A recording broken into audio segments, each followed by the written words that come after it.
This is the Random Nontendo podcast, episode 29 for August 8th, 2021. I am one of your hosts, Kevin, and to my virtual left, we got Jason. Hello, hello.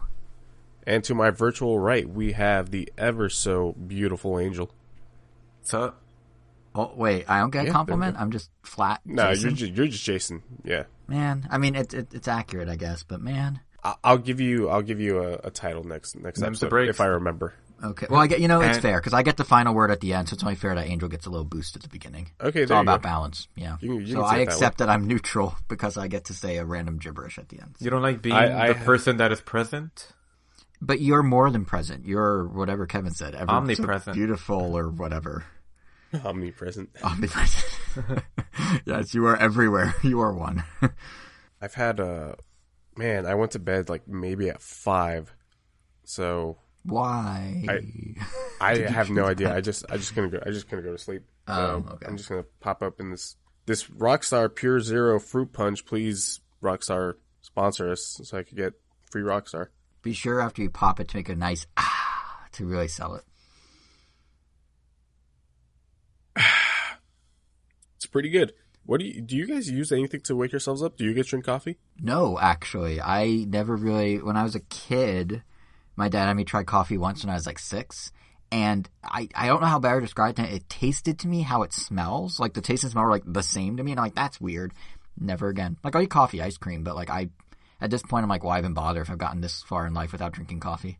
I'll drink tea. Does he drink it black? No, he put a little milk in it, but still. And I do like bitter stuff, so like, I don't know, but just something about it, I don't know, just didn't hit the right way when I was a kid. And then I just never got into it. I also didn't like milk as a child, as I might have talked about in the show before. So like milk and coffee together were just a double whammy. But yeah, so I don't caffeinate or do anything anymore. I just eat like a breakfast bar and have some water, and that's it. Breakfast bar. Yeah. What's a breakfast bar? Like one of those chewy bars that are like chocolate coated. Or lately, what I've been having. Let's see if we can get a different sponsorship. Cinnamon Toast Crunch milk and cereal bar. It's like you're having a bowl of Cinnamon Toast Crunch, but it's in portable bar form. Oh, it's pretty good. Are those the ones with the they've got like that quote unquote milk coating at the bottom? Yeah, it's like this like block of fake milk at the bottom, but it's actually pretty good. At least the Cinnamon Toast Crunch one is. I haven't tried the other fine flavors that include Honey Nut Cheerios and I believe Fruit Loops. Nope, that's Kellogg's. Lucky Charms, maybe. But yeah, the Cinnamon Toast Crunch one is pretty good. So come on, General Mills, give us that money. Oh, I mean, I grew up in a coffee household. Like surrounded by coffee all day. My dad was a coffee sales rep for Gavinia. I don't know how big they are compared to the other coffee world, but I want to say they supply the coffee to McDonald's. And even now, like my uncle, like we get free coffee all the time. So as you might expect, I don't drink coffee at all. I think I might have tried it for the first time in college, and it just didn't really feel like it was for me. The closest thing I had to trying it beforehand was trying like coffee flavored, just like those candies. And still feeling like, I don't know if I really like this. And even now, like I've tried coffee once in a while, but I don't think I've ever considered it something that I would ever go back to. I mean, we'll see. But yeah, not really a coffee person. I mean, Kevin, I get the impression you aren't, because you're always drinking energy drinks versus like coffee. No, I'm not a coffee person at all. Like, don't get me wrong, every now and then I will drink a coffee, and it's not that I don't like the taste, I just never felt the need for it. Mm-hmm.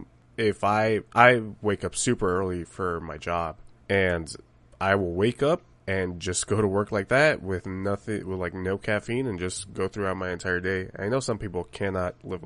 My mom, she like gets headaches. She gets migraines if she doesn't have her morning coffee. I just think to myself, that's a problem. That's not, you cannot live like that. The fact that you have migraines if you don't drink your morning coffee is insane to me. Isn't that just withdrawal? Yeah, it's caffeine withdrawal. Yeah, essentially. Yeah, which means that there's a problem there. Yeah, there was a period in the 90s where there was a product called Water Joe, and literally all it was caffeinated water. And my mom swore by it. I need to have one every day driving me to school, and like it was like, yeah, she has a bit of caffeine. Our moms sound very similar in their caffeine dependence. Yeah. And listen, this is a judge-free zone, so anyone out there listening that also has a dependence or even addiction to caffeine, we support you in your struggle and encourage you to not. There's some words of advice. Just don't. It's that easy. I'm guessing Water Joe isn't a thing anymore? I don't think it's a thing anymore. I don't even know if it was a thing nationally. Like, it was in Montana when we were there, and it just got discontinued. I've never seen or heard about it since. I wonder if I Google it, if there's even, like, a Wikipedia page. Or maybe it's, like, some weird, like, moonshine someone was making in, like, a cabin in the woods in Montana or something. Let me see. Water Joe. Water Joe. Water Joe. The name doesn't even really make, like... It still exists. Oh, man. It's back. Water Joe. Is water plus caffeine. Water with a work ethic is what it says. However, the first thing under people who ask on Google is Water Joe bad for you? And it starts with, for healthy adults, it's likely safe. Likely. Doesn't say safe. Likely. But yeah, I think it's national. I don't know, but you can get it on Amazon. You can say that about any energy drink too, though. True. It's likely safe. I'm afraid to share with my mom that this still exists. Where would you even find that? I mean, they're selling it at, like, the local grocery stores there, but it looks like it's now mostly, like, Amazon, Liquid Death. Oh, no, that's a different water brand. There's a water brand called Liquid Death. I like Liquid Death. Liquid Death's pretty good. They gave it away at Adult Swim Fest that they had at the Bank of California Stadium when it was there. And I had some. They were giving them out for free. Uh-huh. Is it caffeinated? Like, what's its hook? No, it's not caffeinated. It's just canned water. That's it. Okay. Also, I think they have, like, the Kroger has a sparkling Water Joe variant, too. knockoff called Hydra Go. Man, but yeah, it looks like it's only online, like Amazon and Instacart and stuff are listing it. And I guess maybe some Kroger brands have it, or their version. But yeah, it's a weird concept. Yeah, I much just rather prefer an energy drink. If I can drink an energy drink over coffee, I will do that 100%. I've only been drinking, not that they're any better, but something about the sugar-free energy drinks taste way better to me than the full sugar ones. See, that I never got into energy drinks either for the same reason as coffee. I'm just like, I don't need the caffeine. I don't know what, like, I don't honestly know what the amount of caffeine in an energy drink will do to me. Like, in terms of how jittery I'll get. Like, one time for my birthday, went out to the bars, and we went to one that for folks who, if I say the name, meaningless, but basically you could get a fishbowl, they call it, and they pour a whole bunch of liquor in it and a whole bunch of stuff, and I think in one of the variants they also put, like, Red Bull or something. And I was drinking some of it, and I swear my heart was like, I felt like my heart was going to leap out of my chest. I was like, this is not enjoyable, and I've not had an energy drink since. And that was years ago. Well, the way that you could always see it is, like, a Coke can has, 60 milligrams of caffeine? Yeah. So just, like, this Rockstar has 240 milligrams. See, yeah, no. Like, even, like, I do tea, like iced tea a lot, and that's half of a coffee, and yours is, like, double a coffee or triple a coffee. Well, to be fair, I recently started drinking these over what I used to drink, the Monsters. What were they called? They were called, like, Monster. I think they were just called Monster Zero Energy or something like that. No, that's a terrible name. Yeah, it's like, hold on, that's very like, confusing. Monster Energy I forgot. Zero, it was like Zero or, like, Absolute Zero, I think was the name of it. It was an all white can. Oh yeah. And those only had 120, so about 2 Coke cans. But I mean, they still have other ingredients in there, obviously, to boost up the effects of the caffeine, I'm sure.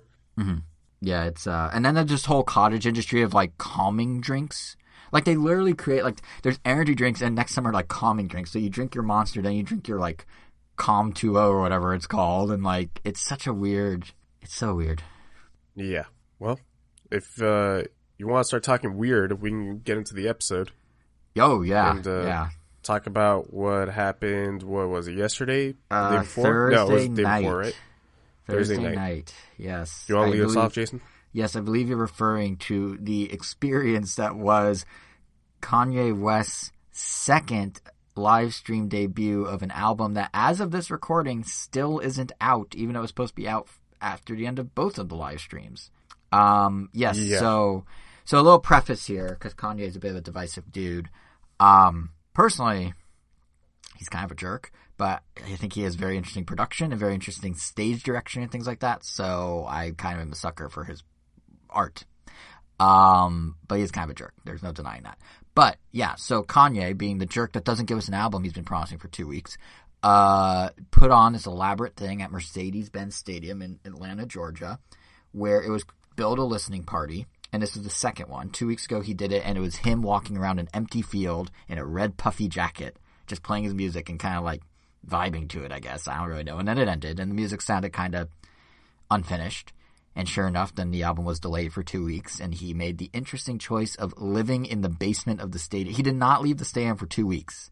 He moved a bed in there. He moved studio equipment in there. He's apparently paying $1 million a day to finish the album in there. And I think he has collaborators coming in and stuff. And I think he's trying to make like a pressure cooker environment to like really kind of like squeeze a gem out of whatever situation it is. But he has a habit of doing that. Like his other albums, he would rush towards the end, and even before the famous ones where he did it publicly online, he would privately, like fly everyone to Hawaii and do like be in a compound for like a week and a half, and that gave us like Dark Twisted Fantasy. Or he'd do all the lyrics to Yeezus in like a 6-hour stretch, like 4 days before release, things like that.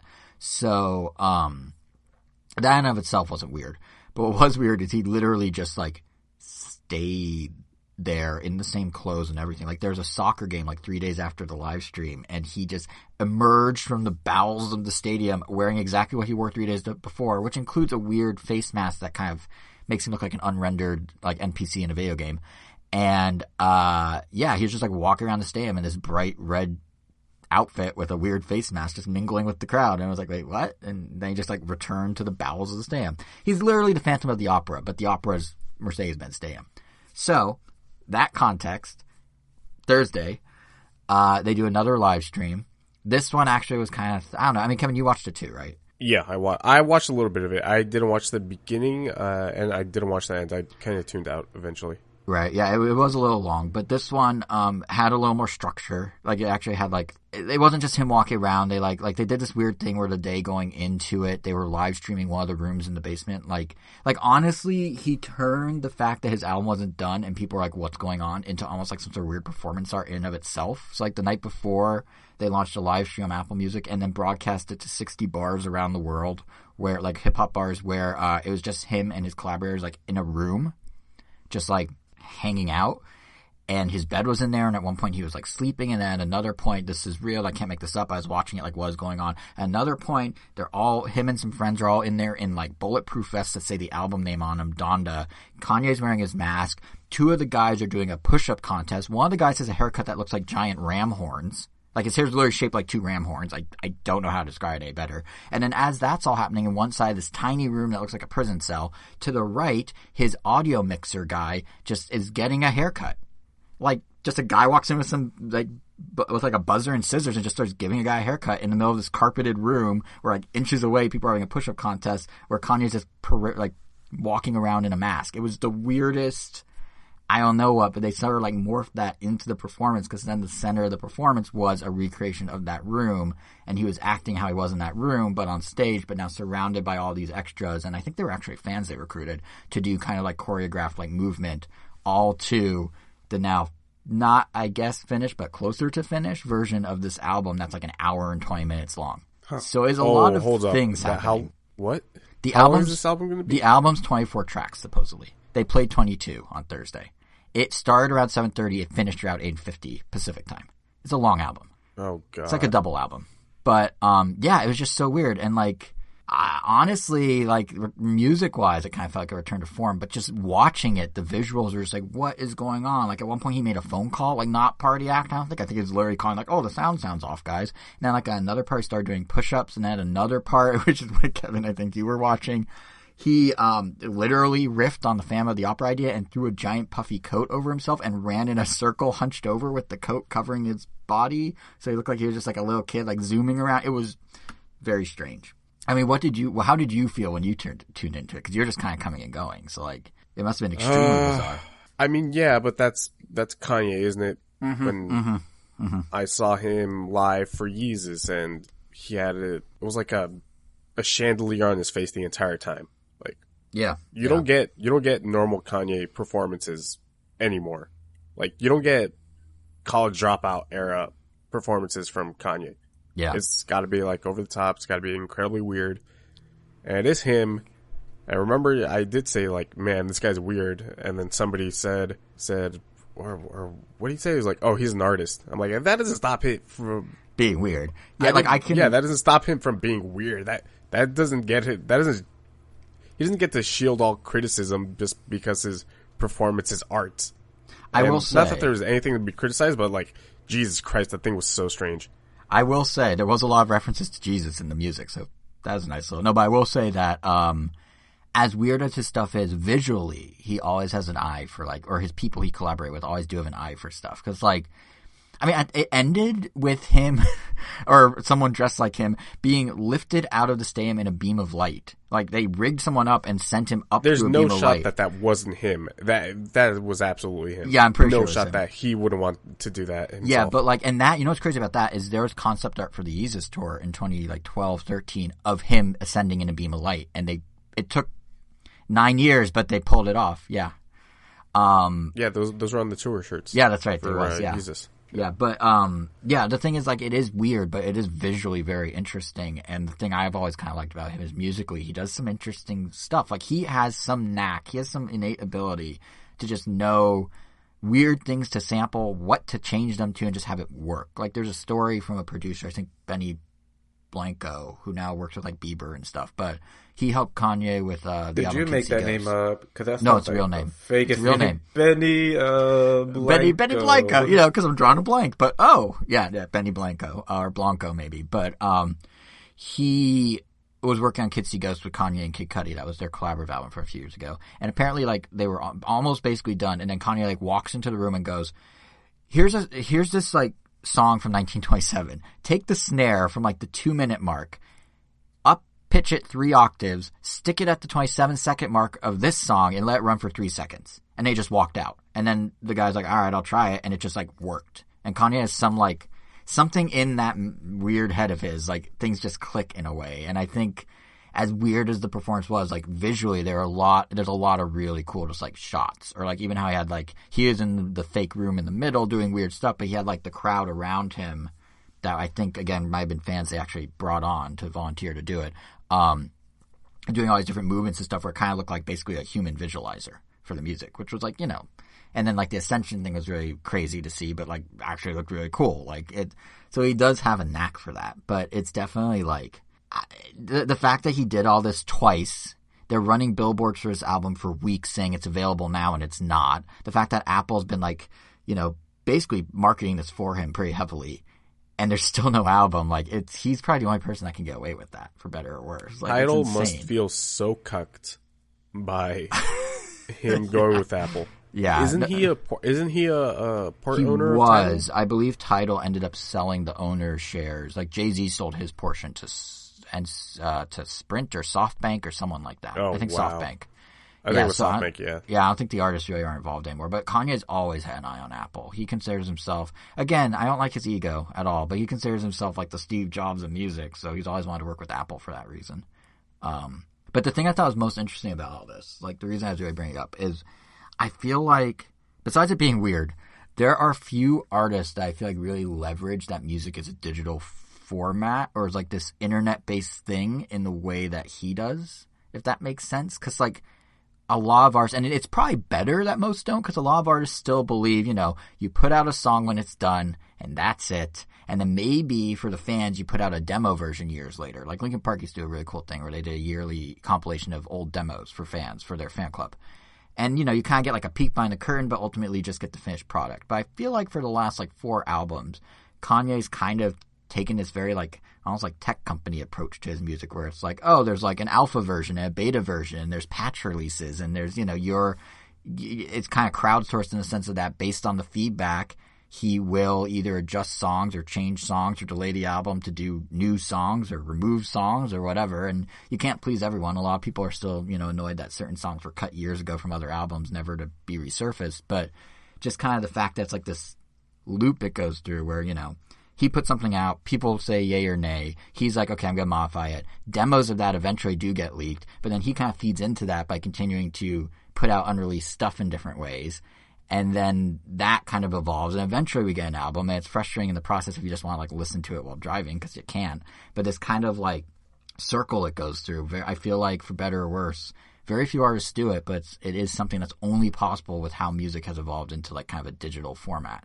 And he seems like one of the people that's really at the forefront of like kind of leveraging that. Again, for better or worse, I don't know, but it's just, you know, it's like an ongoing, it's literally like software for him, which is interesting, especially for someone who used to always insist on being so polished and only putting out the finest quality thing, to kind of at some point switch and be like, no, this is like an organic evolving thing. I don't know. It's just kind of interesting. Yeah. And maybe it's not intentional. Maybe he's just a control freak that never knows what he wants. So he keeps like forcing everyone that works with him to like not release things. But, I don't know whether or not it's intentional. It's an interesting kind of leveraging of the current systems that wouldn't have been possible, frankly, like 15 years ago, 10 years ago. Well, maybe 10. Because, yeah, maybe 10, but like 15, 20 years ago, like music could not be released like this, whether he wanted to or not. So it's yeah, that was my whole thought. It was weird. I want the album already. All right, Jason. Best Kanye album. Go. I want to know this. Oh, they're all good. No. I want your favorite one. Yes, it's okay, when I say best, I want your favorite. Yeah. It's can I give two? I have two that are neck and neck. 808s and Heartbreak and Yeezus. Nope. But if I have to pick one, I think 808s is what got me into him, but Yeezus was like peak Kanye. That was the first time I Jesus, give us one answer. Yeah, no, I'm thinking. I think Yeezus overall, but I do really like 808s as well. Yeezus, I like the one where he goes off best, the beaten path. Kanye album. I wouldn't know the name of them, except for the ones he just named. What about you, Kevin? College Dropout. Okay, so you're more of a older, like old school Kanye. Yeah, I miss the old Kanye, you know? Yeah. The as he likes to refer himself frequently, the pink polo Kanye. Yeah.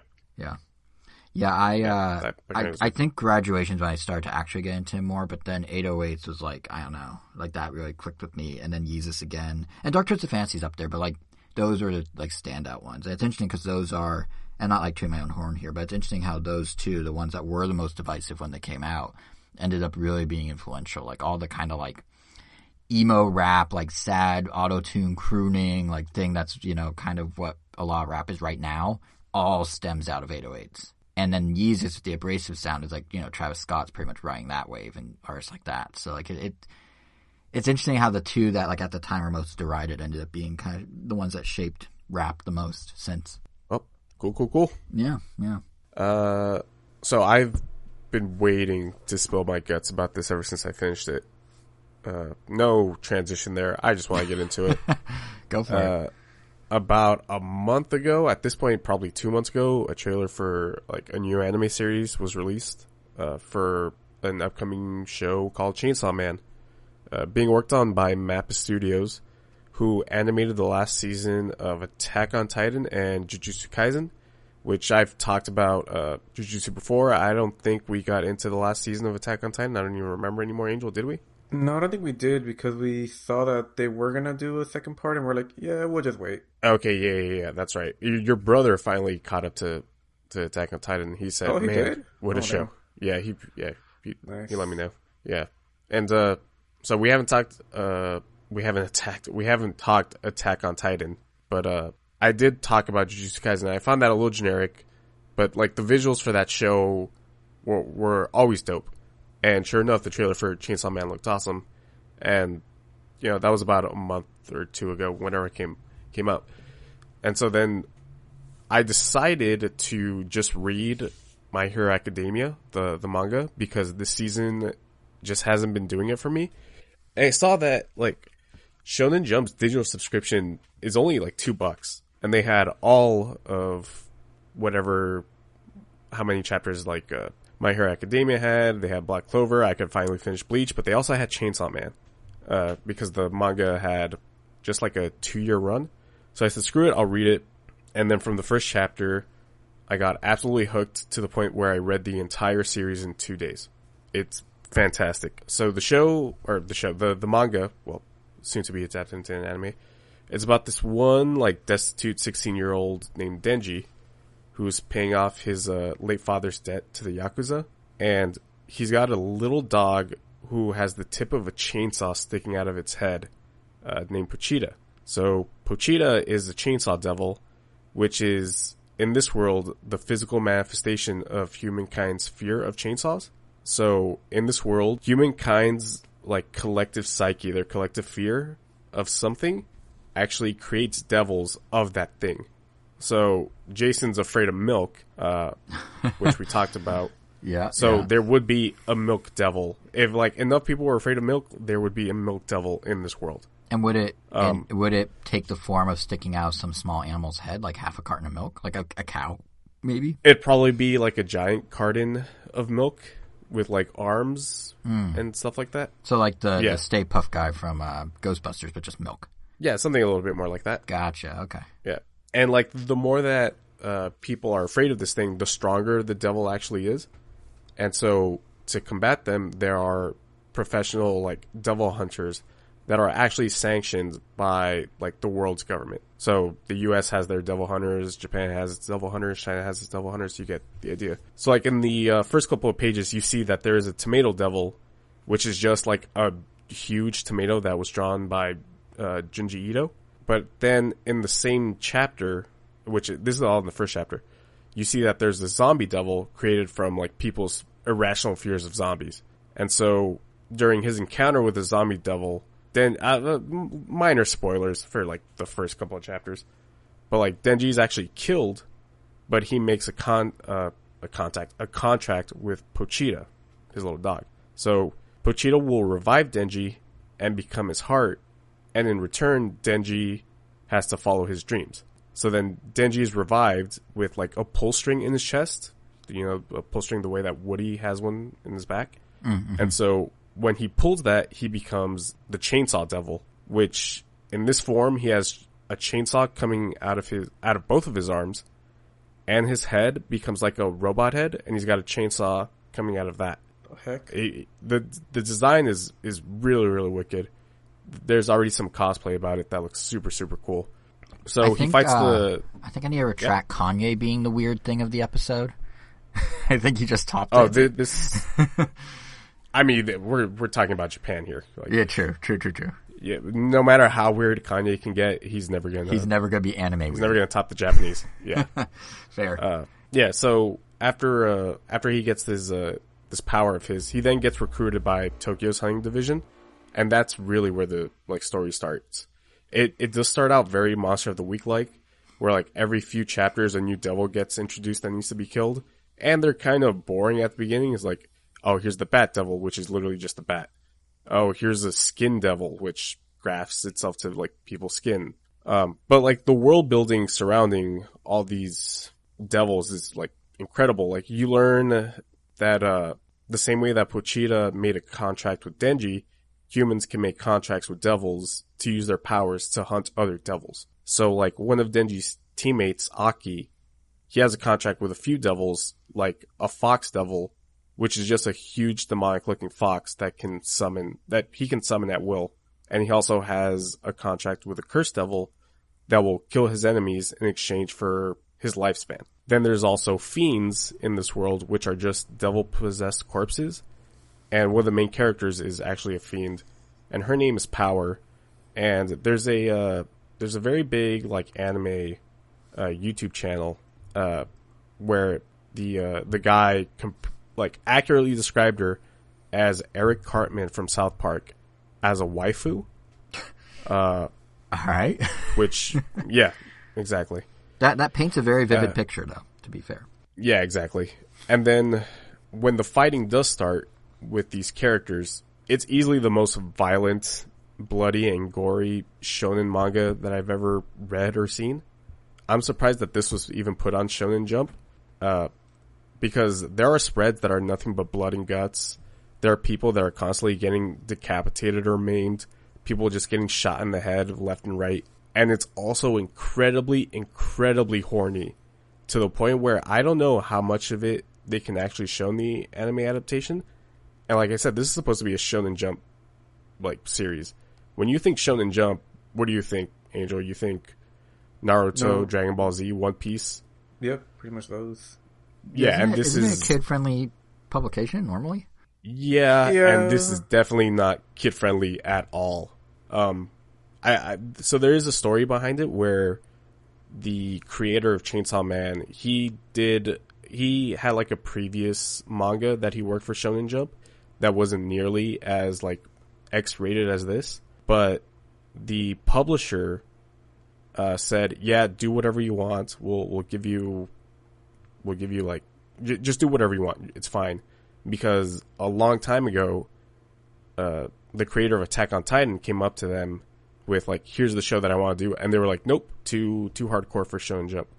So Attack on Titan was originally supposed to be a Shonen Jump series, but then the publisher got worried that it was like, "Oh no, this is too X-rated," and so they lost on that big. You know how big Attack on Titan is. Yeah. So they're like, let's not lose out on another thing. So that's why it's on Shonen Jump. Yeah. So it was like a knee-jerk reaction that led to them picking this up. Almost. Yeah, exactly. Huh. And yeah, so the end result is like this incredibly violent and like horny manga that's eventually going to be adapted into an anime.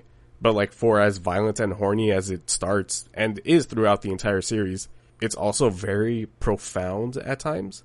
Like, it tackles subjects such as loneliness, depression, fear of the unknown, self-identity. And, like, you see these characters grow.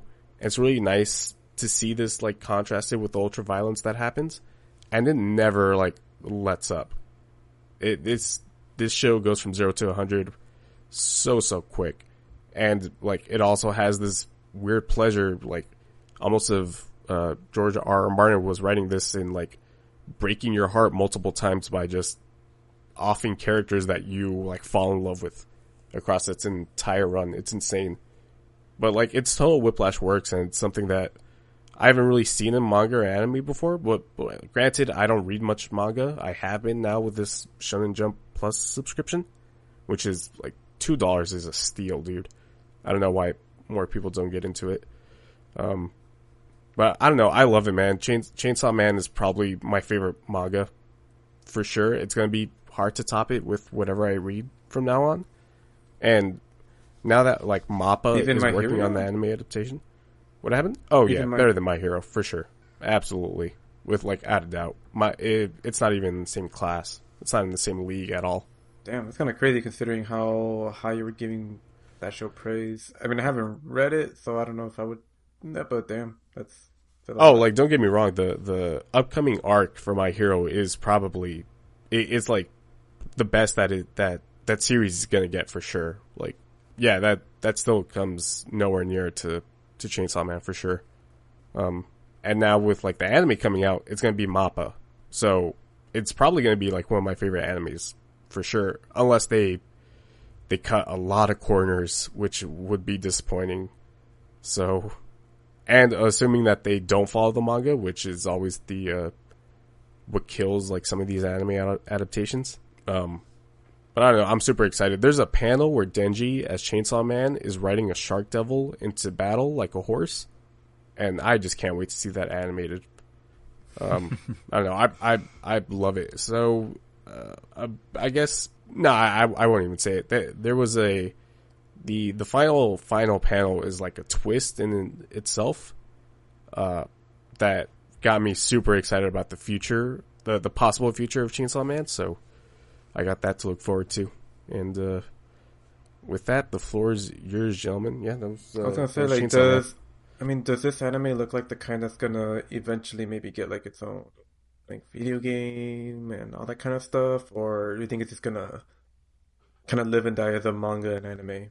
And maybe not even get a movie. I mean, it is owned by Shonen now, which I guess does kind of open those doors up. But I guess I'm curious what you think like the potential for its growth is.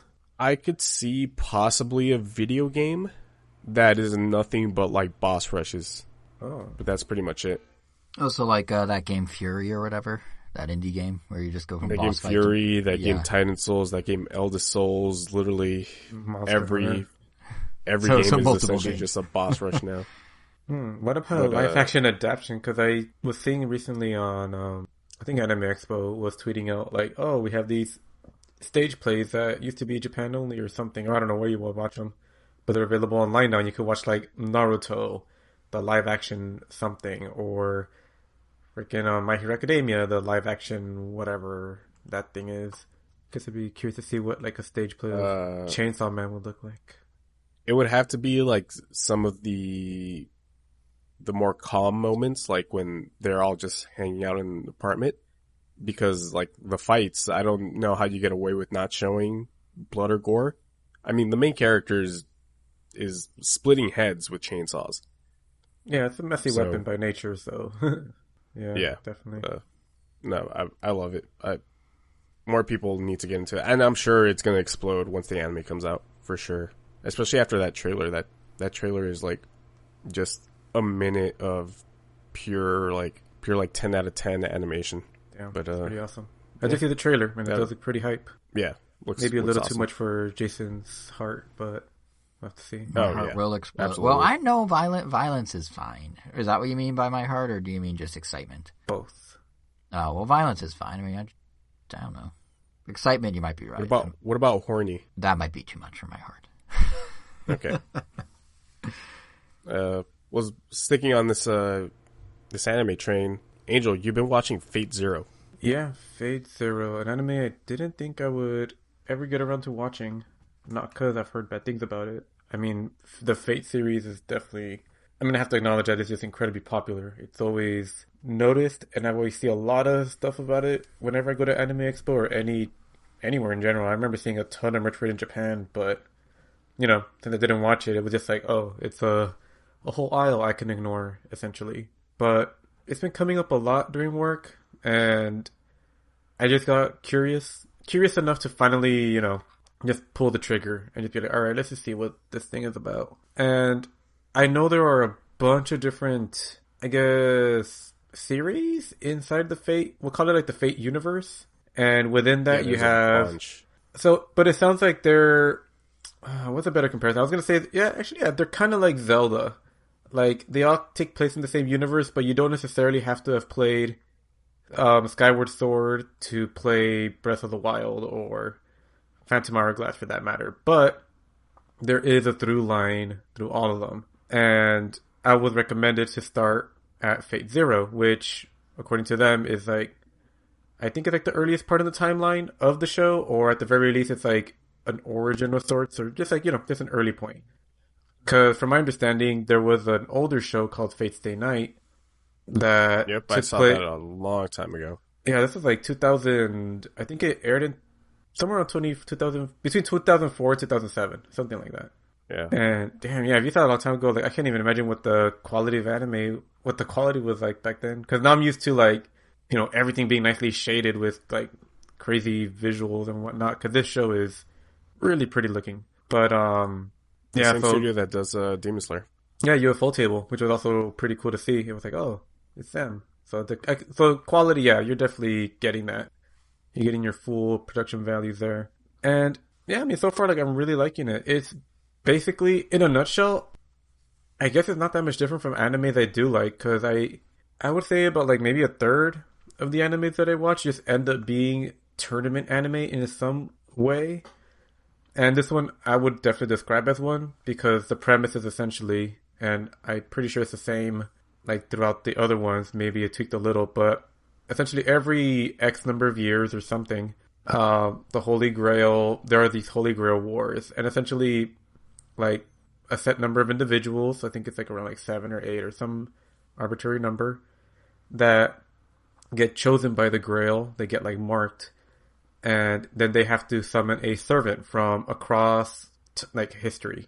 So they could end up with Alexander the Great, or with like Alexander the Great, or like Jack the Ripper, or like, I mean, they don't necessarily have to be good people, just like, powerful warriors, and they're obviously animated up, like they have magical powers and crazy abilities and all that kind of stuff.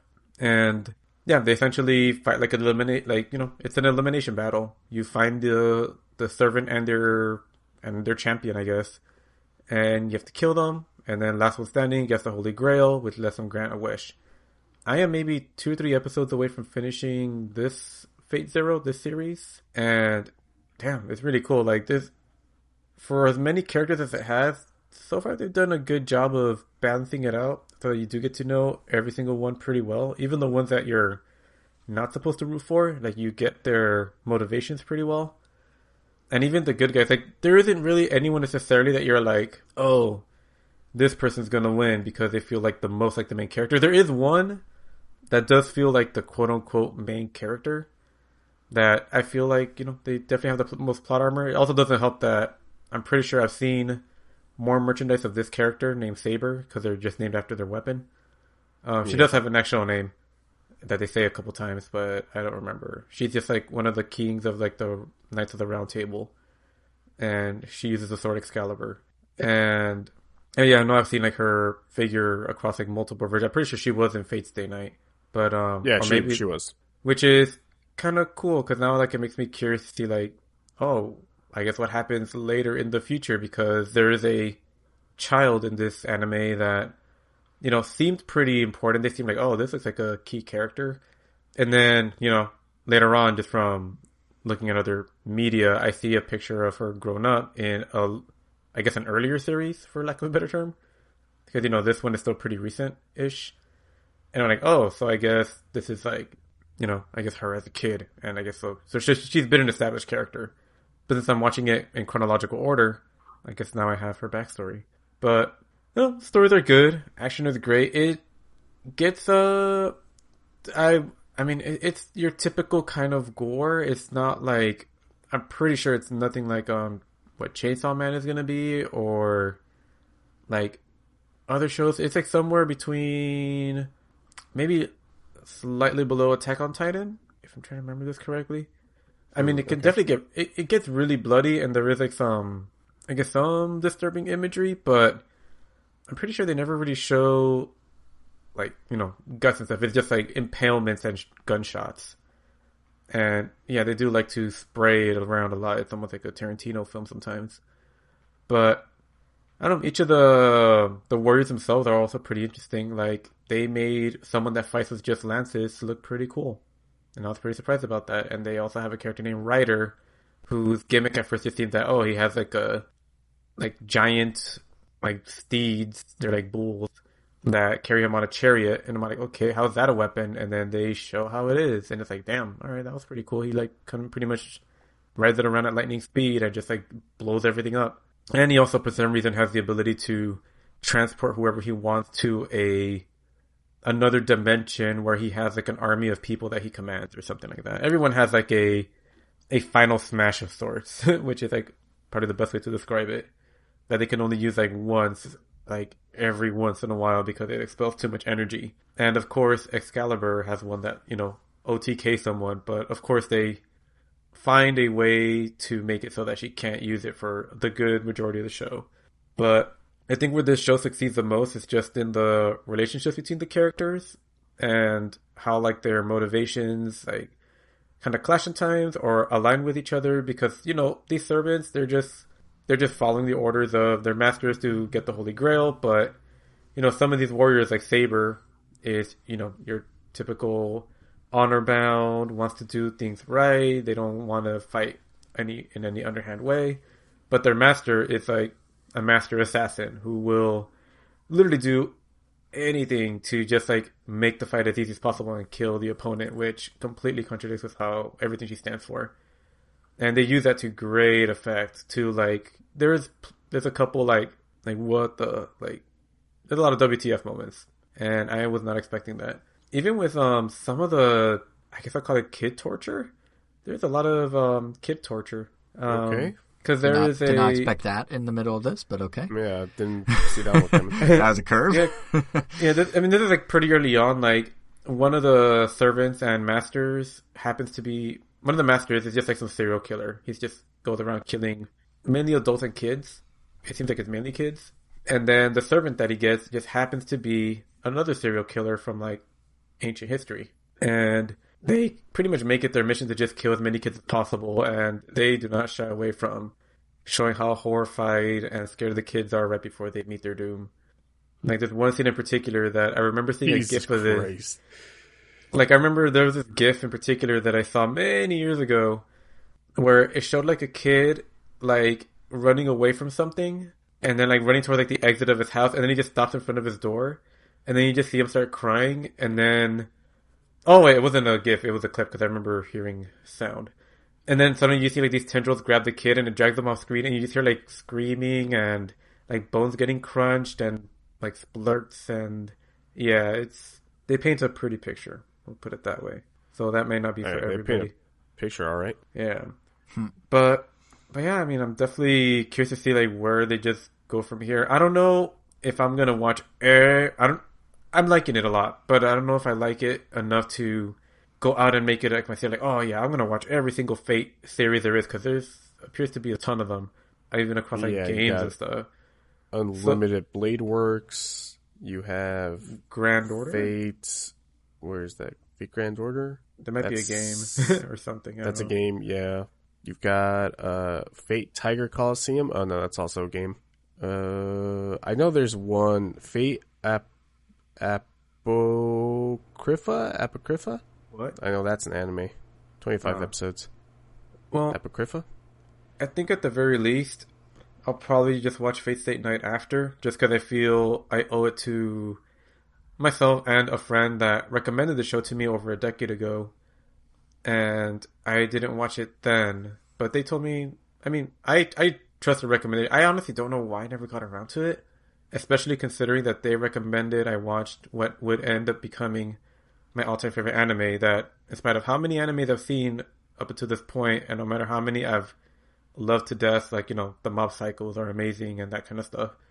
Like, I think, yeah, this one, it just, like, really, like, zeroed in on, like, my specific taste. Like, I think, I don't know, I know, like, Food Wars, I've talked about that show, and that one, like, almost seems kind of parallel to Yakiteki Japan, which is the one I'm talking about, the bread anime. But, yeah, this one, I don't know, it's just better. It's the only anime I've ever watched to completion, maybe once a year, that I like so much that I went out and bought the entire manga, so I have the whole collection at home that I've read twice already, and probably gonna read again. And yeah, so I don't know if it'll reach that scale, but Should probably buy Chainsaw Man. but yeah, I mean, definitely curious about checking out Chainsaw Man. For the most part, yeah, looking forward to that. But yeah, pleasantly surprised with Fate Zero. I'm happy that last time I went to Little Tokyo and I went to, like, you know, the Tokyo Jungle, that one store that with like all the merch. And I was like, oh, look, it's Saber, it's Lancer, it's Caster. Blah, blah, blah. Like, oh, you know, I was able to recognize characters. And because they're so popular and they're, like, everywhere, it's kind of cool. I may get, like, one thing from that series just because I'm enjoying it that much. Maybe, like, a little Saber or something. But, yeah, that's Fate Zero. Not the beginning. Well, I guess it is the beginning chronologically wise, but definitely, if you don't want to watch something that has probably like lower production values or older, then I'd probably also recommend starting with this one. It definitely felt like a good starting point for someone that was just entering the series. But I mean, obviously, Fate Stay Night came first in our chronological order, so I'm sure that's fine if you start there, especially if you don't want to go backwards in quality, because, you know, it's like over a decade old. But yeah, that was Fate Zero. Cool. I guess the best way that I got to transition this is we're talking about ultra-violent stuff, so we can continue on with the Suicide Squad. The much-anticipated semi-sequel to 2016's absolutely terrible Suicide Squad. Yep. Which, Jason, I know you've seen it. I don't know if you've actually seen it, Angel. I have not. It's you're doing yourself a favor, it's brother. Something. I still, you can say what it is. It's terrible. I still, it's so weird because like the first. I get there's history between Harley and Boomer. That's what's interesting is they kind of nod at it a couple times in this and Red Flag, yeah. Yeah, but that's all you really got to need to know. Yeah, but like the 2016 one was like the way I described it, and I don't know if I ever said it on the podcast, but the way I always describe it is that first half hour of the movie where they're like introducing every character and jumping around like crazy, and the tone shifts so quickly. It's like when you're in a car and someone else in the car keeps changing the radio station and doesn't let it like sit for a sec to see what the song is. That was like the entire first half of the last Suicide Squad movie. Like it was just so rapidly changing tone and vibe and everything, and it was just wasn't good. And that just settled into this really mediocre, just like boring heist with kind of low stakes, but also kind of not. Like, I don't know. It just wasn't good. This one, on the other hand. Yeah. This one, on the other hand. Yeah. We'll probably talk a little bit of spoilers, but what did you guys think just overall of the movie? It's fun. I had fun with it. It was a fun movie. Yeah, I think I'm trying not to say any spoilers. I think the back half might have been a little stronger than the first half, in my opinion, in terms of just like the characters and the humor and everything, but the first 5 minutes, I don't want to spoil anything. The first 5 minutes is really solid in what it accomplishes, I think. And then there's kind of the meh first half is all right, and then the second half gets really strong. I actually thought the third act was one of the better third acts in a superhero movie in quite a long time, in terms of, the big CG fest, but not being too, ridiculous. I mean, it's ridiculous, but in being too ridiculous in terms of, the amount of CG or how, over the top it feels like it fit what the movie was presenting. It didn't feel like with Wonder Woman where it went from 0 to 100 really fast. This felt within the scale of the movie, which actually is something I really liked about the movie. Was it knew what it was. It knew the inspiration of what it was drawing from. It understood it was using C-list and D-list DC hero villains for the most part, and it just embraced it and rolled with it. And it occasionally would make kind of winks and nods to it, but mostly was just yeah, we picked these characters. We know they're absurd. There's a dude who throws polka dots, but we're gonna make it work, and they did. And that's what I thought was really impressive. Yeah. I wasn't expecting much. I also, though it worked. Oh, sorry. Go I'm sorry. What happened? I don't know. I just said I wasn't expecting much from the movie. I just wanted a story follow, and I was expecting to be kind of a comedy with some I guess over the top violence, and that's exactly what it was. So yeah, not pretty much else to say on top of what Jason said. Yeah, I liked it. Obviously more than Suicide Squad 16. Mm-hmm. There were some issues that I had with it. First of all, I think the hype got a little too in my head, where I was like, oh man, this is getting. It had on Rotten Tomatoes, I think, a 96 when I saw it. I was like, Jesus Christ. And then it didn't necessarily, and I know how Rotten Tomato works. I know that it's not getting it's not a 96 out of 100 but yeah, some of the hype did get to me. And then I was like, okay, that was fun. That was good. Definitely not, and maybe a little overblown, I guess. But maybe the reason that was happening was because it was being contrasted against Suicide Squad 2016. But it's also being contrasted with Guardians of the Galaxy, because that's James Gunn's other big bad guys that are kind of good working together movie. Yeah. And yeah, I don't know. It falls somewhere between them, I'd say. I don't know if it hits I don't know if it has quite the same charisma, the same dynamics between the characters that Guardians 1 succeeded in, for example. Something that it's funny that you bring up Guardians, because we know that. Well, I'm pretty sure everybody who sees the Suicide Squad is going to know that James Gunn is the director of Guardians of the Galaxy, but I didn't see a lot of comparisons between them. And what I did see was specifically only talking about Guardians 1, which I think this movie is a lot more like Guardians 2, where we'll get a little bit more into it with the when we talk spoilers. But this movie felt like a series of vignettes. Yeah. That were connected, and then each vignette had its own style and way of editing, which I think was a little too much for me, where to me it didn't feel like, it did feel like one coherent vision where I'm like, okay, yeah, this is James Gunn's Suicide Squad, but it felt like he was passing the director's chair to other people.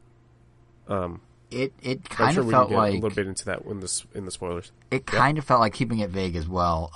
It kind of felt like those vignettes. So most of those vignettes, without spoiling anything, were the emotional impact points, really, the big emotional moments, the backstories of characters and some of the emotion that drives that. And that felt to me like a mix of him kind of nodding to the original Suicide Squad with how disjointed it was almost in a way, but also just wasn't. There wasn't, I guess there just isn't an easy way to do these character backgrounds when you're combining all these different characters basically out of nowhere and giving them each a chance to shine. So the thing I ran into with that, and I agree it was kind of like Guardians 2, in terms of, especially some of the emotional points they try to hit were very paralleled. But, it just felt like they just sort of grinded the movie to a halt for a minute to do this vignette, and then okay, anyway, and just picked right back up where they were. It was kind of disjointed feeling almost, the vignettes, to your point. Yeah. Yeah. So I guess with that, we could go into a little bit of the spoilery discussion. Right? Yeah. Unless you guys have anything more to... I'm just trying to think if there's anything broad I can say that won't be a spoiler before we do. Yeah, we could probably just go in. Actually, no, I do have one thing. The, what was I going to say? Nope, it's a spoiler. I take it back. I'll wait. Yep. Oh, no. I remember. I won't have to say what it is, but I thought the action was very well shot. Like, I thought the best things in the movie were kind of the action sequences and the kind of like the dynamic way he did that. Like, it felt like a little different. Like, beat-wise, story-wise, I don't think this movie had any surprises that, like, if you don't follow superhero movies, you couldn't, like, kind of, nothing, like, really blew your socks off, I'd argue. But the way it was put together and shot and the way they, went about presenting that action, I thought was really well done and sort of stood out against a lot of other, especially DC movies. So, yeah, that's my last spoiler. I think we all recommended enough, right? Yeah. And we all at least recommended enough to watch on HBO Max. Yeah, it's a it's a fun ride. I think it's a fun ride. I think it's pretty crazy that Warner Brothers let James Gunn basically go completely wild with this. Like, there was no, like, the last Suicide Squad, the big thing was the studio intervened to the extent of, like, bringing the trailer editors in to edit the movie against the wishes of the director. And, take it or leave it that he shot the original footage. I've got it probably a lot to talk about that. Yeah. About that. I mean, it's still his footage and it's his script, but they, oh my God, sliced and diced it. Thank you. Oh my God, I do not understand what people don't understand about that. It's like, there is no saving that movie. I'm sorry, David Ayer, but you still wrote the line where, Amanda Waller says, "Have you ever heard of the pyrokinetic homeboy?" Like, there's no getting around how terrible your lines are. but again, like, unless you edit them out. But yeah, and I think the thing that I was trying to get with that, which there's no Snyder cut here. It's a totally different, unless they let him reshoot it and edit out the lines. But he wrote those lines. But the thing I was getting at more is that movie is like the embodiment of studios interjecting. And this one feels very much like Warner Brothers was like, you know what, James Gunn, you're proven. We're going to trust you. It's very similar to Joker. I remember reading before Joker came out that Warner was super concerned about Joker. It was not what they thought it was going to be. And then they're just like, well, you know what? We'll just trust the vision. Go for it. And, it ended up being a huge hit, winning awards, all sorts of stuff. So, obviously I don't think this is going to win any awards. It's a fun movie, but it's not like award worthy. But, it's nice that Warner Brothers is kind of like, you want to, throw this hero in or that hero in or this baddie in or any of the things we're going to spoil in a minute here. Yeah, go for it. We will just let you and we'll just foot the bill. So that was kind of nice. Yeah. Like, you could tell that this was James Gunn through and through. Yeah. So with that, let's get into spoilers. The Weasel dying was probably the hardest I've ever laughed in my entire life.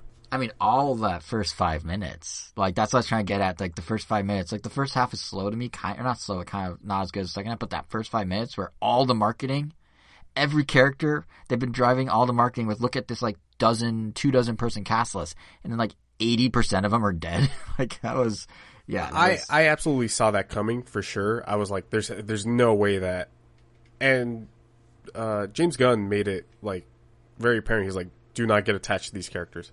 Oh yeah, but I didn't think it was going to be that fast. I thought they were going to, like, sprinkle it throughout. I didn't think, like, literally they'd have, like, they'd have 2 squads and one would be just gone. Like, I thought that was kind of funny. The kills came at the same pace I thought they would. But they were still funny, but yeah, I wasn't surprised by, I guess, like, a whole team getting wiped out. I think the part that, it didn't bother me, because I was, I just kind of went in, just like, oh, just take it I'm just taking what the movie gives me as it comes. But, yeah, like, a lot of characters felt like they, from the very beginning, like, oh, this person's not going to die. Oh, they didn't. Oh, this person's not going to die. Like, you could tell who has power armor. I mean, even ignoring Harley Quinn. Like, in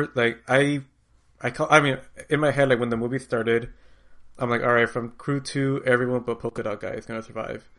And sure enough, that's exactly what happened. But I think really a knock on it, but it felt too predictable, I guess, in that sense, to me. Yeah, and that's kind of saying before that, like, it doesn't necessarily do things that a superhero movie fan wouldn't expect. It just does them well. But no, like, I honestly didn't think, they did some stunt casting for sure, for the sake of just getting the names. Like, Pete Davidson was a stunt casting choice. And to then off him that fast, I was like, wow, okay, all right. Like, I'm not necessarily a big Pete Davidson fan, but I figured they'd at least leave him in for 20. He was, what's the guy's name? Black Shield, something like that. The blonde guy.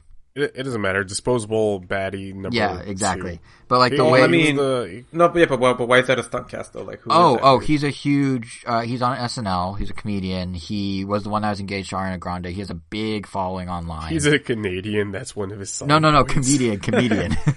Oh, I thought you said No. Canadian. He's from Staten Island. He's like as New York as they come.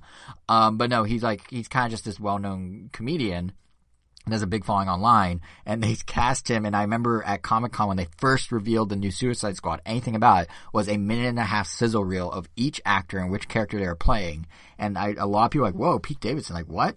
And then like literally it's worse than Bryan Cranston in Godzilla. He was gone in like 10 seconds, which is, again, to James Gunn's whole don't get attached to anyone. It makes sense. But I just didn't think they killed that many that fast. They rendered Weasel and did a whole thing with Weasel, like just to have him be dead in 5 minutes. Like it's, I just thought I thought they went to not extremes, but I thought they went to, like, they took the extra initiative to make the impact of that first 5 minutes that much stronger, in my opinion. I didn't think that they were going to off Captain Boomerang Yeah.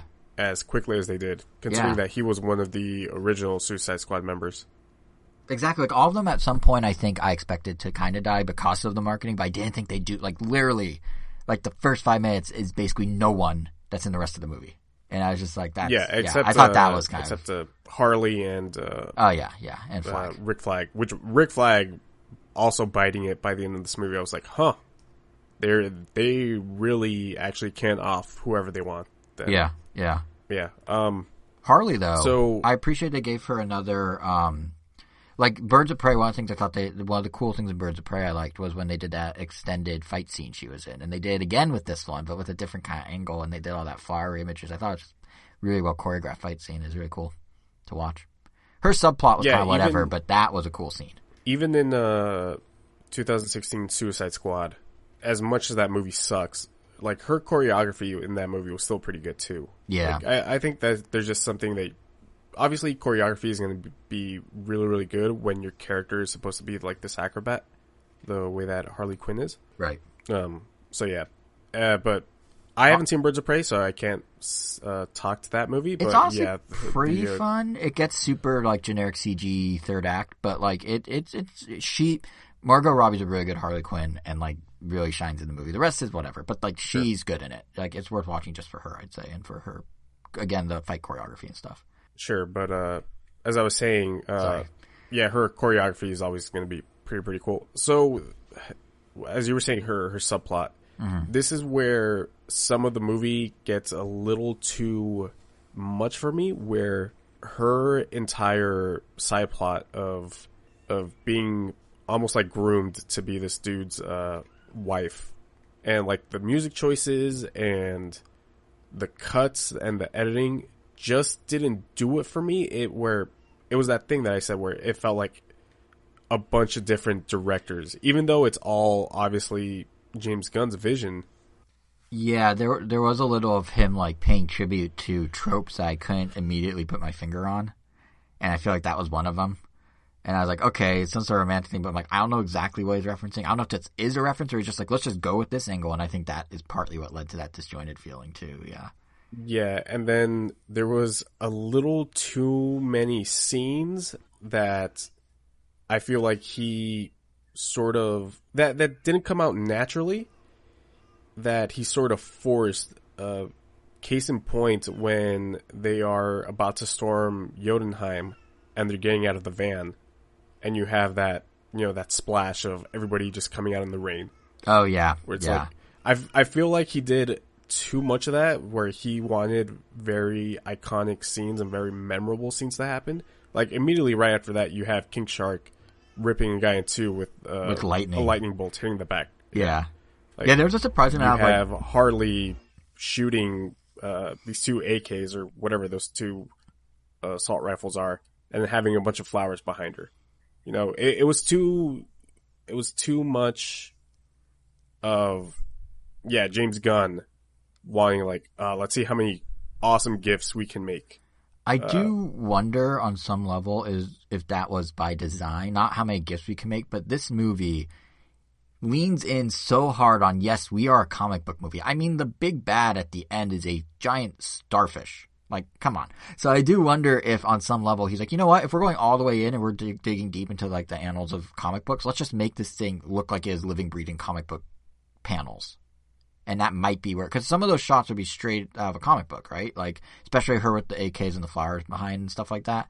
And I just I agree personally, I do not know if they would be. You don't think so? No. Well, I never read that much DC. If I only read Marvel or Suicide Squad for that matter. Yeah, or Suicide Squad for that I matter. guess it just felt to me like it was very kind of like cartoony almost, or not cartoony, but very much. Yeah, I get what you're saying. I think what's funny is the more memorable parts were stuff like the shoot off between Peacemaker and Bloodsport. And that was fantastic. Yeah, and that's the thing that stuck with me more than great. Those like iconic moments where like, I guarantee you though, King Shark ripping the body with the lightning would be a comic book panel. It looks straight. It looked like one. Like, yeah. Don't get me wrong. There are absolutely shots in here that definitely would translate well to a comic book, but yeah, it just felt like too much of James Gunn just like trying to make these scenes stand out way more than just any other scene. Yeah, which another one that comes to mind is when they're in the bar. I'm sorry, audience. I'm sorry if you hear a baby in the background. Apologies. I can hear him through my headphones. Is the baby disagreeing with your opinion or disagreeing with our opinions? Because clearly it's unhappy about something one of us is saying. I have no idea. I think it's just unhappy in general. As all babies are. So what was I saying? The scene in the bar when who is it? Polka Dot Man is dancing on the floor and there's that crazy like swing of the camera. Yeah. I'm like, okay, that's a little too self-indulgent. Yeah, that was. Right before that, you have Ratcatcher telling her story, and the bus like slowly fades to the inside of the bus slowly fades to black, with the exception of the windows, and then you see, her backstory through the windows. There's a shot of Rick Flag and Peacemaker fighting, but you see it through the helmets. It was too many touches of that. I liked that shot a lot. I even verbally said out loud, "That's cool." They could be. They're cool, but it's too much of that, and it's too different every single time. Like, it's not cohesive enough. The directing style is not wasn't like cohesive enough for me. While the overall vision is like, yeah, this is all like we keep saying, this is James Gunn's movie, but the directing and the editing I felt wasn't. I see what you're saying. That makes sense. Yeah. Yeah. But that was really like my only issue with the movie. Aside from that, it was fun as hell.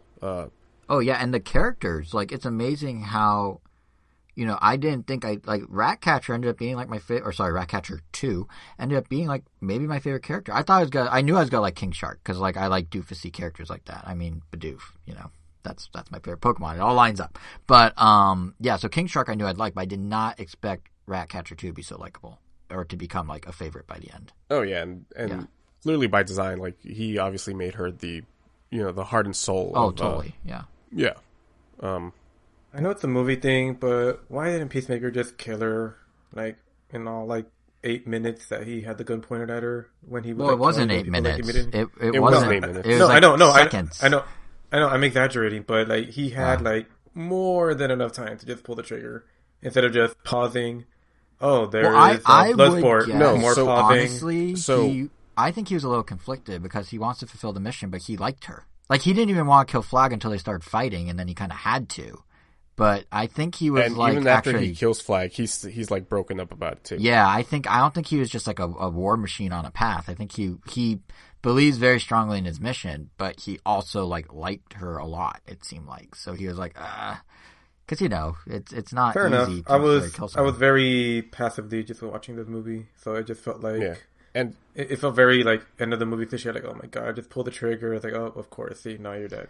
Well, that is, if you watch it back, you hear the Bloodsport, Idris Elba's character, falling through the building. Like, you hear it in the background, so it happens almost immediately. Like, yeah, that's why he like just didn't pull the trigger, because as soon as he was, Bloodsport is already on his way down. But even which, then, by the way, they like share. They still like share like stairs for a while. I don't know. It still bothers me, but trust me, it works. I think it works too. I also the only thing that I'll give you is that it is cliche, of course, that, oh, how convenient that he lands here. But as far as the timeline goes, yeah, it makes sense. Like, as soon as he's about to shoot her, you hear that he's almost at the bottom. Yeah. Which, two thoughts about that. One, what a nice, probably unintentional tribute to his Guardians of the Galaxy ride. The way that Bloodsport like falls down the tower felt very much like how the Guardians ride goes at Disneyland. But anyway, like the same lurching. But anyway, no, the thing I was actually going to say... saying that's a nod? I'm not intentionally, I'm sure, but it reminded me of it. Maybe it is. I doubt it, though. But the thing I was going to say is one thing I did like to the point about like the different times and stuff.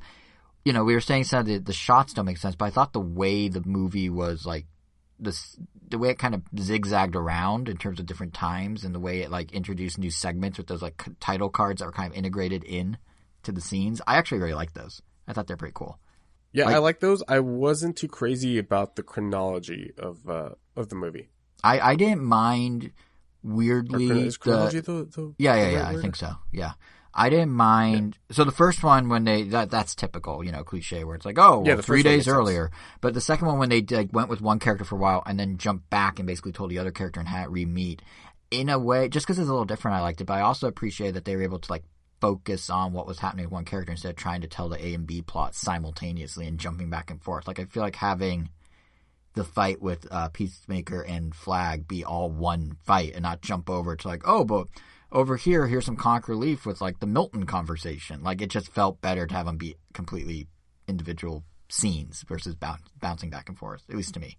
Okay, I can kind of see that. Yeah, but yeah, it's a fun movie. I mean, yeah, the fact that they worked a giant starfish into a movie as the big finale piece is like the penultimate scene is just like ridiculous in a good way. Yeah, the ending did get a little too cheesy for me with the way that Ratcatcher saves the day. But I mean, what are you gonna do? It's James Gunn is known for his like cheesy "I am family," like "we are family." Yeah, and that's probably the biggest parallel between Guardians and this is ultimately the arc of the hero of the characters connecting is the same sort of like we're all in this together, kumbaya thing. Yeah. But it's fun. It's fun. It's funny when the movie starts. What's the song that is Folsom Prison Blues? Yeah. Like starts playing by Johnny Cash. I was like, isn't this what we criticized the first movie for just having like all these songs? But I guess the only argument that you can really make there is like those songs didn't necessarily fit the theme of that movie. It was almost just like, we can license this song, let's just throw it in there. Yeah, I think it was. This had a lot, like more than 2016 Suicide Squad. I think the difference is they're all stylistically connected, not just to what's going on in the movie, but also to one another. Like, you know, everyone's like, "Oh, James Gunn, like he does, you know, the Guardian soundtrack," and this was that same sort of ear, but they were all, for the most part, a similar genre and all kind of a different set of songs than would be in a Guardians. So he kind of applied the Guardians formula, but like did music that actually felt a little more connected to me. Like, there was a lot of it, but it felt... The one thing he probably could have done a little less of is he multiple times did, here's some music, now it's going to fade into the scene by suddenly being what the radio plays. Like, he did that like 3 times. Oh, yeah, for sure. but all the songs I felt like the tone of this movie, and even like the way they did the graphics for the logo and the credits, like all of it was kind of like 70s. Like 70s rock, sort of, and it kind of worked. Or not necessarily rock, but, you know, like indie rock, 70s, like guitar-driven, like that sort of thing. Minus the club scene where they had some generic hip hop that they never even had lyrics to. So the what scene? The club scene, when they're in the club and the subtitle literally says alternative hip hop, and I'm like, is that a genre? Alternative hip hop? But yeah, I think there were lyrics to it. But... Oh, maybe. I wasn't paying attention. Yeah. So unless we got anything else, is that all we got to say about the Suicide Squad? Go watch it. It's fun. Yeah, I'm watching it again. What's tomorrow? Sunday? So I'm watching it on Monday again in 40X. Oh, 40X. You gotta tell us how that is. Angel. I remember watching Endgame in 40X, and I was like, I don't understand how anybody can see movies in 40X. But now I think that's the only way that I get Elvis to watch this movie at all. If anything, I literally just want to see Elvis's reaction to the Weasel dying. And but man, because that was he wasn't planning on watching it otherwise. I've ever left. I doubt that he was ever going to watch this movie. Oh, I guess he isn't really all too into the live action DC side, so I guess that makes sense. But Yeah. So yeah, that'll do Suicide Squad. Do you guys want to do a little Luca talk or? Might as well. It's gotta be brief, I think. Yeah. Yeah, I feel like Luca's been this movie that came out like I guess 2 months ago now. I think Angel and I both saw it right around within a few weeks of it coming out. And then it was just kind of one of these movies that's just like, all right, and just sort of was on the back burner if we ever needed something to talk about. But I mean, Angel, what did you think of it? very pretty. I mean, animation. The quality of the movements and the visuals are always top notch, always getting better for Pixar movies. So there isn't really much to say there.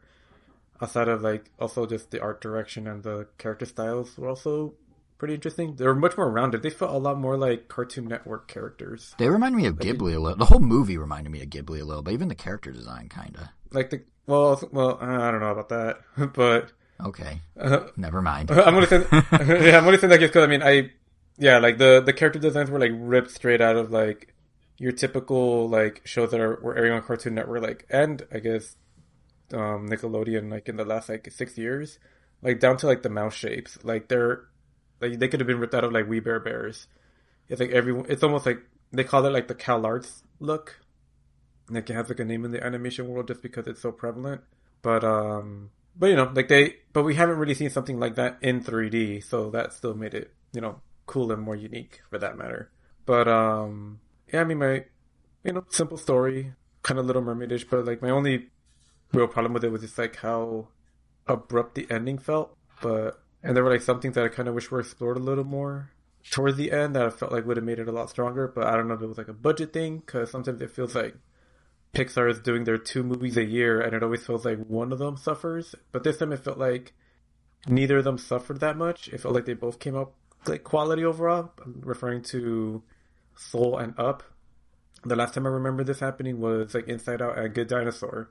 And there's a clear winner right there in that one. But yeah, I mean that's kind of what I thought about so it.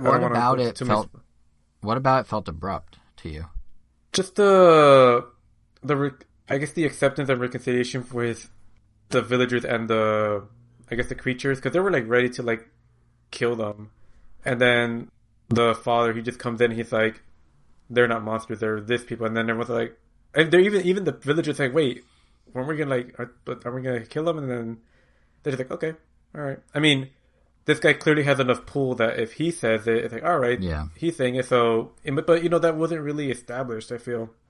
And a note that I thought was kind of cool that I wish was kind of explored more, because at one point the dad, it's implied throughout the movie that he's building a relationship with, I already forgot his name, Alfredo, Armando, Alfonso, no, something like that. Well, he's building a relationship with not Luca. They're bonding and getting along because they've been working together. Mm-hmm. And at one point when he's outed, and I love the way the betrayal happens in this movie. I thought that was kind of nice, or nicely handled. But essentially, not Luca runs away, and the dad's I'm gonna go look for him, and he takes an umbrella, and then later you see him coming back with that umbrella. So you're oh, okay, so he must have had a heart to heart or something with the dad, because the dad who hated fish more than anything, or I mean, hated the sea monsters for some reason, was the one to, I guess, probably encourage him to come back. And I feel I would have loved to see that speech. I feel that would have been one of the impactful, tear-jerking moments or something. Because, he never had a father figure. But it felt we didn't get that. It was all implied with the visuals, I guess, which I felt were easily missed, because I didn't get that until after I saw them. Once it was done, and I'm oh, that's right. It was that guy's umbrella, which means that happened because of this, which means that kind of oh wow, that's kind of cool. But when I was watching it, it felt oh, that came out of nowhere. Well, the movie as a whole to me felt like a kind of less is more thing. Even by Pixar standards, the stakes of this movie are so much smaller. It really is kind of when I made the Ghibli comparison, it's really kind of a slice of life movie, which Pixar doesn't usually do. So yeah, I think partly I don't know, the fact that it's kind of implied, but only really focused on the relationship of those 2 kids, and then they just sort of if there are exterior forces that affected it. They just kind of let that happen off screen. Like, I thought that was kind of nice. That really was focused on those two kids. And I get what you're saying, though. Like, yeah, like, why would he feel that way? Like, what did he get told? But, like, I kind of liked how it really was just, like, about their bond and their simple little bike race, ultimately. Yeah. So, I guess yeah. it didn't have as much substance as I was hoping it would. Right, but, that's fair. That's fair. But like you said, like, it definitely had a smaller scope. It wasn't trying to be as, like, deep as Soul was. Which was refreshing for Pixar. Like, just for them to be like, I don't just know. do a little story, I thought was cool. Yeah, I mean, it left me feeling, like I said, like, it made me feel wanting a little more, but I still enjoyed it, though. But right. And yeah, to your point, the animation is like it looks so good, especially like in 4K. Like, it looks so good. Like, they did a really nice job, and like the design of the world, like even the way just like they designed the town is like, it's like sort of photorealistic, but also not. Like, it's a really nice to look at movie. Mm-hmm. Yeah, but there's not a whole lot to it because it is kind of smaller scale. So that's Luca, I guess. Unless you had any other thoughts. No. Everything was just pretty about it. I mean, looking forward to whatever they do next. Not as much as before. I don't know. I feel like I haven't. What came after Coco? I think because I want to say like Coco was the last time I had an emotional gut. Was it Soul? Damn, was it that long in between those two movies? Well, the Must have had something. I mean, when did Coco come out? Yeah, they might have. Coco was like 2018, maybe. Yeah, I mean, they had other stuff. Right, they definitely had. They had Toy Story 4.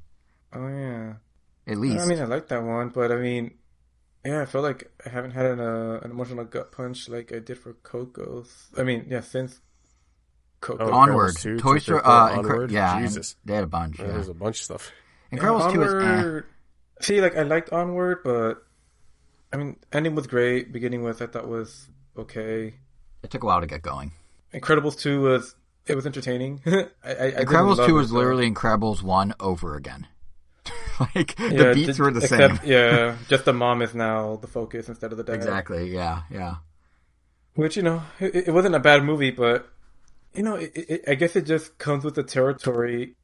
And, I mean, that's just, like, us in general with, like, other mediums. Like, we have digested basically all the Pixar movies. We've played so many Mario games. We've played so many blah, blah, blahs. Like, we've kind of seen so many different combinations of these same things. Like, it's just hard to impress us, or it's just they have to work harder to impress us, which sucks for them and sucks for us. But I don't know. I mean, maybe we'll get something one day because they don't have to try. You could just focus for like the new generation. I mean, a lot of these kids probably like Luca was probably someone's first Pixar movie, and they have all these other ones they could watch later, but they might not get around to them until much, much later. So it's like a reset button, just like with video games. They don't have to keep targeting us. We're an afterthought. We're definitely not the it's like core market for a lot of these things. So it's the new Super Mario Bros. Effect. It is what it is. So not complaining. Just we still got our old movies. Just kind of hoping for. The poor soul who knew Super Mario Brothers is their first Mario game. Poor soul. It's honestly not that bad of a game though, but it's just very. Those games suck. Wow. We need to save this conversation for a random Nintendo. Yeah, we did. But I was just say, honestly, your point, like, not to get too like, oh man, we're old now, because like, we're not that old in the grand scheme of things. But I was having the same thought. We're ancient.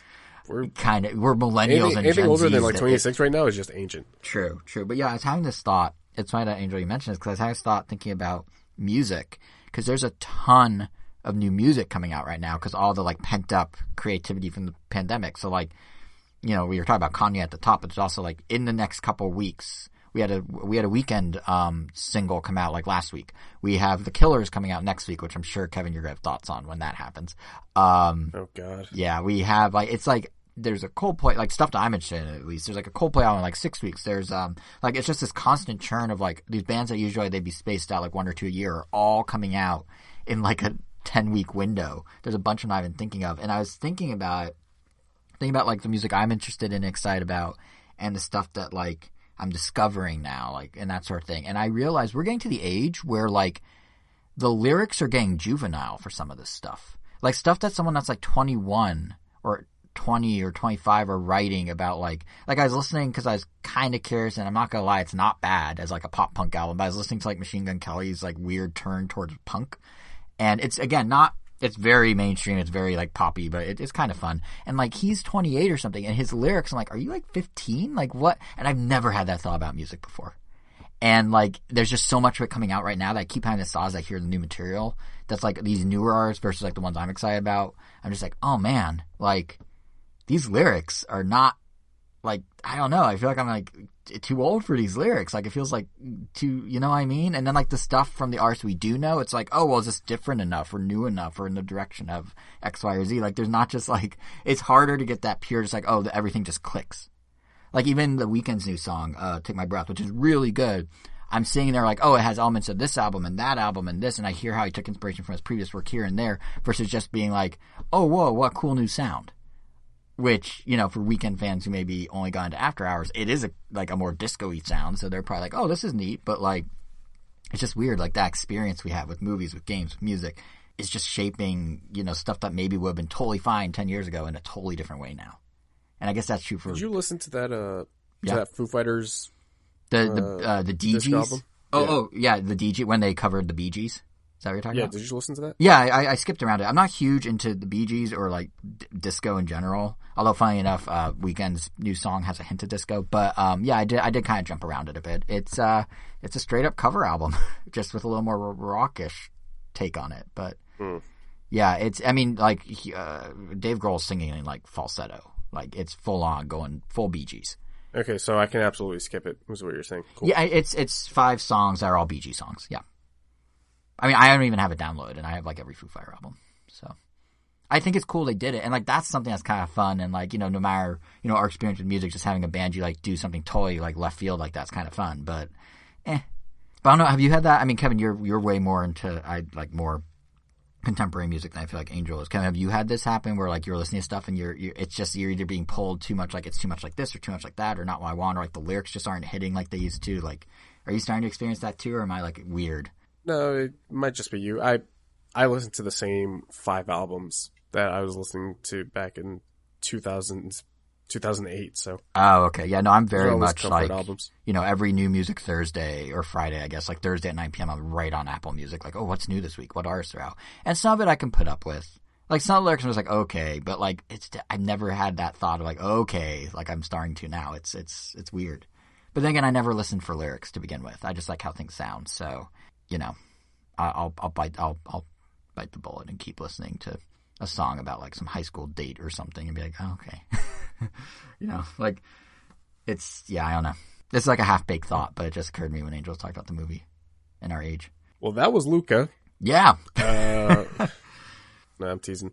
That'll do it for this episode of Random Nontendo. Next week, we will have a brand new episode of the Random Nintendo podcast where... No, I have no idea what we're talking about. We have a good, healthy selection of things. There are finances, and they're not all positive for once. There is an update to Mario Golf. There's an update to Knockout City. There's a lot of updates on things we already knew, essentially. So, I don't know. It's like, well, we'll figure out a theme or a title, but something with updates, probably. So, well, look forward to that. Yeah. And then 2 weeks from now, another episode, God willing, of the Random Nintendo podcast. Let us know what you thought about the episode in the comment section of the blog post. That usually never happens, but hey, it's there if you want to do it. But shout out to the people on YouTube, we are randomnintendo.com. I was going to say shout out to the people that do comment on Twitter, on YouTube, not on the site, but just in general, there are people that engage with us, and it is appreciated. Yeah, we appreciate it. You're listening to us on some podcast app. We're on others, just in case you want to switch it up a little bit. On Twitter, we are at Random Nintendo. Individually, Jason is at JSR7. Angel is at... I always mispronounce. Wayro? Wayro. Okay, I got it. Way. All right. Wayro_O, which is WEIRO_O, and I'm KVN Gomi. And that'll do us for this episode. Jason, take us out. Listen to the Weeknd's new single. It is very good, very catchy, and it will be stuck in your head after like 1 second.